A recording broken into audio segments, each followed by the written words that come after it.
দার্জিলিং যাওয়ার রাস্তার কি অবস্থা এই ভিডিওটা দেখলে তোমরা বুঝতে পারবে। রাস্তার অবস্থা কিন্তু খুবই খারাপ। এক চান্সে কিন্তু কোনো ট্রাক কিন্তু উপর দিকে উঠছে না, এতটাই কাদা পিচ্ছিল কিছু কিছু জায়গায়। NH 10 কিছু কিছু জায়গায় কিন্তু খুব খারাপ অবস্থা। বিশেষ করে দার্জিলিং যাওয়ার রাস্তা দেখতে পাচ্ছ, অবস্থা দেখো, একের পর এক কিন্তু গাড়ি দাঁড়িয়েছে লাইন দিয়ে। এবং এই রাস্তাগুলো কিন্তু অবস্থা খুবই খারাপ। দেখতে পাচ্ছ রাস্তায় অলরেডি কাজ চলছে, প্লাস গাড়িগুলো ঠিকঠাকভাবে কিন্তু উঠতে পারছে না। রাস্তা কিন্তু খুবই খারাপ। সিকিম এবং দার্জিলিংয়ের আপডেট ভিডিও পাওয়ার জন্য অবশ্যই চ্যানেলটাকে সাবস্ক্রাইব করে পাশে থাকা বেল আইকনটাকে প্রেস করে দাও। আর যারা ফেসবুক পেজ থেকে ভিডিও দেখছো তারা পেজটাকে ফলো করে দাও। দেখতে পাচ্ছ অনেক কষ্ট করে কিন্তু চাকা স্লিপ করে করে কিন্তু গাড়িগুলো উপরের দিকে উঠছে। রাস্তা কিন্তু ভীষণই খারাপ।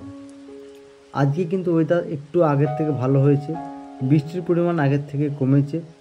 তো পুজোর মরশুমে যদি বৃষ্টি না হয় তাহলে কিন্তু তোমরা সত্যি পাহাড়ে এসো, যদি বৃষ্টি হয় তাহলে কিন্তু পাহাড়ে এসো না।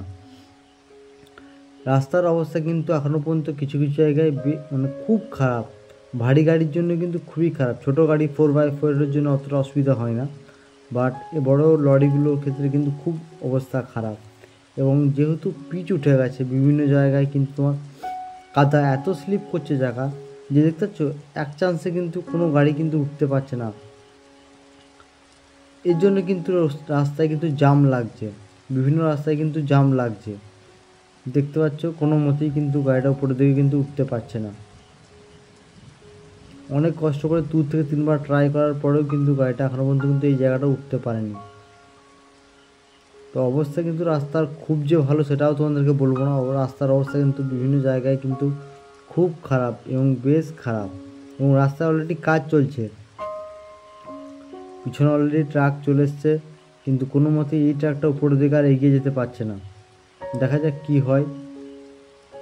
রাস্তা এতটাই খারাপ যে ট্রাকদের পক্ষে কিন্তু, যাদের 4x4 আছে সেগুলো ঠিক আছে ছোটো গাড়িগুলো, বাট বড় গাড়ির জন্য কিন্তু খুবই খারাপ অবস্থা।